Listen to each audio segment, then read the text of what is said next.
Welcome back. Now, the U.S. Embassy in Tanzania has released a critical security notice as national presidential and parliamentary elections descend into chaos. Reports confirm countrywide demonstrations escalating into violence and roadblocks. Major arteries, including the primary route to Julius Nyerere International Airport, are shut down, stranding travelers and disrupting flights. A nationwide internet blackout has severed nearly all digital communication, complicating coordination and access to real-time information. Tanzanians are still protesting in the streets. Now, this morning, we discuss more into what's happening right now with Dr. Blessings Ivan Vava, who is Executive Director, Crisis in Zimbabwe Coalition. Dr. Vava, good morning and welcome to the Diamond Breakfast.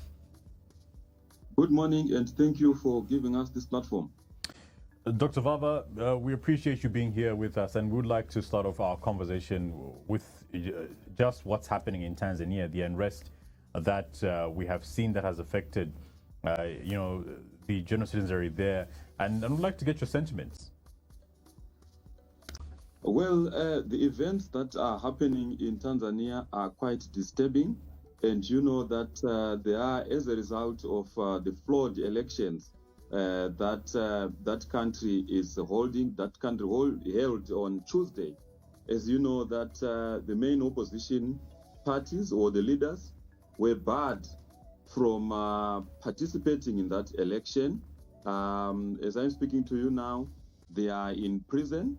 But we have seen that the Electoral Commission in that country proceeded to do an election in such an environment where there is no competition. And as of Tuesday, they had started announcing results in some provinces, which then was indicating a landslide for the sitting president, Mama Samia Suluhu. And as a result, the citizens have said we've had enough of that. The environment has been free and fair, and there have been protests that have now spread to all the parts of the country. This then resulted in the government responding with heavy-handedness. We have seen, disturbing images of citizens being beaten, being shot at by live ammunition by the police. There's also been an internet shutdown. As I'm speaking to you now, there is a blackout in Tanzania. We have also heard that there's been a curfew since Tuesday. People are not allowed to move freely. The routes that are going to the main international airport, Julius Nyerere Airport, have also been blocked. We've also heard that the border between Kenya and Tanzania has also been blocked, and no one is getting in and no one is getting out. So the situation there is quite tense. And very, very disturbing, and we've heard that there are several lives that have been lost, but we don't have the actual figures and the situation to know exactly what is this current situation now, as there is a blackout as a result of the internet shutdown. Now, Dr. Vava, from your observation, what does the situation say about the state of democracy in Tanzania? Well, it's quite disturbing that this is the country of Julius Kambarage Nyerere. This is the country that hosted liberation movements. I'm talking of SWAPO, I'm talking of ANC Mkhonto weSizwe, I am talking of ZANU PF, which had its comrades that were fighting. It was a base for all these liberation movements during the time of the fight against colonialism. And the ethos that Nyerere held, that of peace, that of democracy, that of the respect for human rights, we have seen that all that is a sharp contrast to what we are witnessing on the ground. I've heard that, the previous weeks, observers were not being allowed to get into Tanzania, which is quite disturbing, and it also shows that the rule of law has broken down. There is no respect for human rights. There is no respect for the constitution, and the electoral laws themselves. They are not favorable, for participation, especially to the opposition. which shows that the levels of democracy in Tanzania have gone really, really down. There is an abuse of power, an abuse of human rights. Opposition not allowed to campaign. You know, as I was landing at Julius Nyerere Airport on Tuesday, you know, I could see posters, or should I say billboards of Mama Samia. There was no poster of any opposition in sight. That also shows you that this was a one-man election. So slowly, Tanzania is gravitating towards a one-party state of governance, and which is something that we've seen across, you know, the continent. You saw the elections that happened in Mozambique in October last year, that they were disputed. So we are in this era of disputed elections, but also caused by the incumbents not wanting to to prepare or to have an even playing field for the other parties to contest. So this liberation movement also think that it's a privilege, or it's their right, for them to be in power. They feel, you know, that sense of entitlement that no, we fought the colonialists and therefore we should rule forever and as it will. I'd like to talk about, you know, the main opposition leader who was arrested and jailed, and another opposition leader who was disqualified from the race in itself. And my question to you is on the voice of the opposition. What exactly are they saying? We know that about 16 opposition political parties were to participate in this this general election, but we've also seen that there has been, to some extent, hushing up the voice of the opposition. What exactly is the opposition they're saying?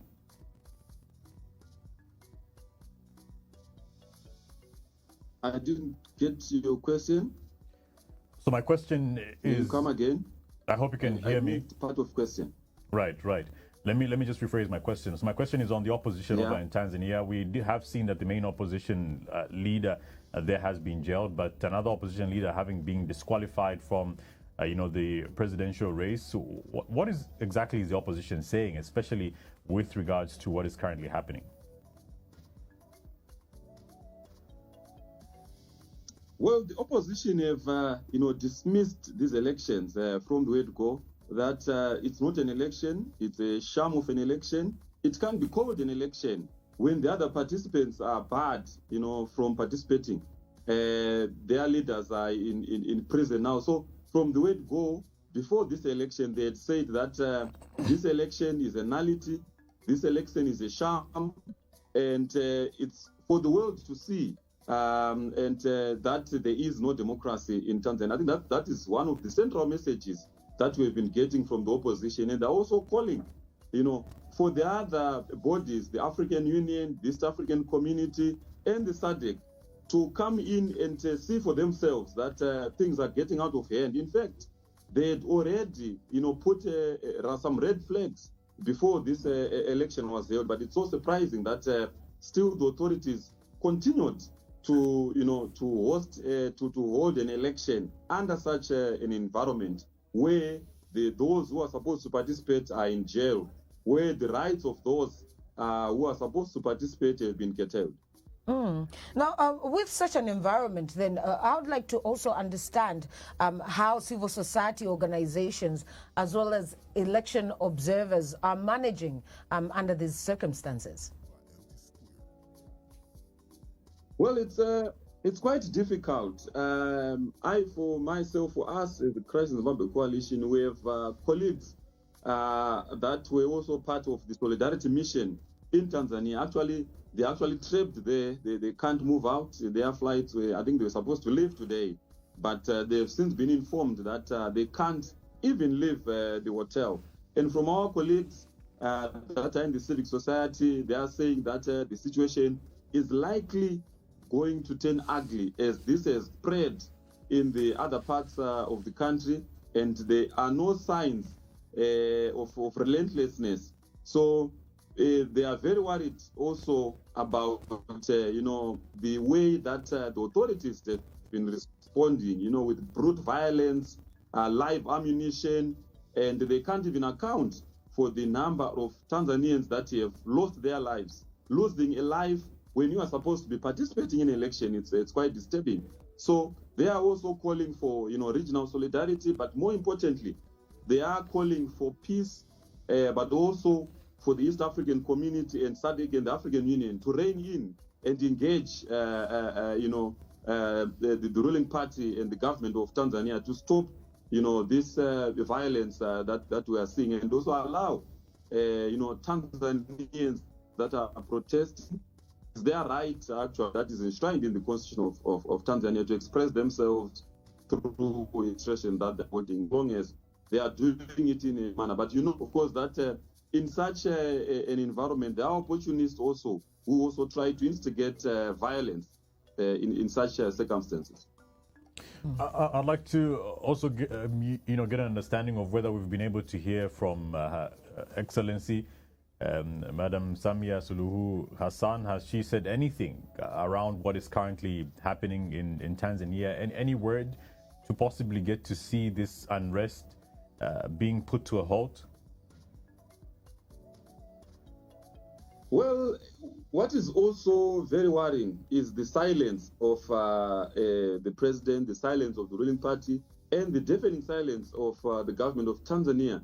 By now, we should be getting updates, whether it is from the police or in the way that they are handling this protest. There has not been an official statement or comment from the president ever since the election started. She has not said a word, which also leaves a country in suspense. It leaves a void, as in there is no leadership to direct, what's happening in the country, which is very, very disturbing. So there has not been any official comment, and we still await to hear from the Tanzanian authorities on the state of affairs as they're happening. Because also, remember that there is a blackout on the internet. So the information that we're also getting from the ground, that bits and pieces, we're not getting a full picture of what is actually obtaining on the ground. Now, Dr. Vava, you did share with us that just on Tuesday, you were leaving Tanzania through Julius Nyerere International Airport. But what led to you leaving was that you were deported. Just share with us what happened exactly and what that experience reveals about the political climate there. So on the Tuesday, the 28th of October, I landed at Julius Nyerere International Airport with the sole purpose of interacting with other civic society organizations that had invited me there also to offer solidarity in the wake of, the prevailing, conditions in that country in as far as human rights is concerned. So when I got there, that's when I was told that I'm not allowed to enter the Republic. There was no specific reason that was given. In actual fact, I was subjected to more than 2 hours of intense interrogation on the purpose of my visit and etc. and where I was staying. I was then eventually told that I am a security risk and I am a prohibited person to enter the Republic. So I was detained overnight in a holding cell at the airport, and I was escorted out, told to leave, Tanzania on the 29th. Unfortunately, there were no direct flights to Zimbabwe, so I had to connect through Lusaka, Zambia. So that was my experience at Julius Nyerere International Airport. Well, really unfortunate experience there. But in your regional work with the Crisis in Zimbabwe Coalition, how do you see these events affecting the broader stability of East and Southern Africa? Every time when there is conflict in one of, our countries are intertwined. I can give you an example. When the protests were happening in Mozambique, there was a serious disturbance of economic activity between South Africa, Zambia, and all the neighboring countries of Mozambique, which then led to fuel shortages in the countries that are relying on the Mozambican ports for the transportation of fuel in their respective countries. And as we have seen now, the blockade of the border between Tanzania and Kenya it has also disturbed economic activity. So apart from disturbing human movement, the economic activity between those countries is going to be disturbed. So what's happening in Tanzania is not a Tanzanian problem alone. That's why earlier I said that it should be upon the East African community, SADC, to be able to, come up with a framework, I think, of dialogue, so that at least the parties in Mozambique, in Tanzania, the ruling party, all the stakeholders, they need to have a national dialogue so that we find a lasting solution towards, I think, reforms, constitutional reforms, electoral reforms, to make sure that there is stability in Tanzania. Because the instability in Tanzania has caused disturbances in the other countries in terms of the flow of economic activity. So it's not just something that the Kenyans, the Ugandans, and all the other countries that are neighboring Tanzania, they must not turn a blind eye on it. In fact, by now, there should have been some sort of an envoy to engage with Mama Samia Suluhu and start a process of, finding a solution to the disturbances that are happening in Tanzania. The fact that they are remaining mum to it also means that by the time that they want to intervene, there will be a lot of damage that would have been caused, the loss of lives, loss of business, which is not quite desirable to all not only to Tanzania, but to the region in general. Indeed. Well, Dr. Vava, we'll have to end on that note. Thank you so much for joining us on the Diamond Breakfast this morning.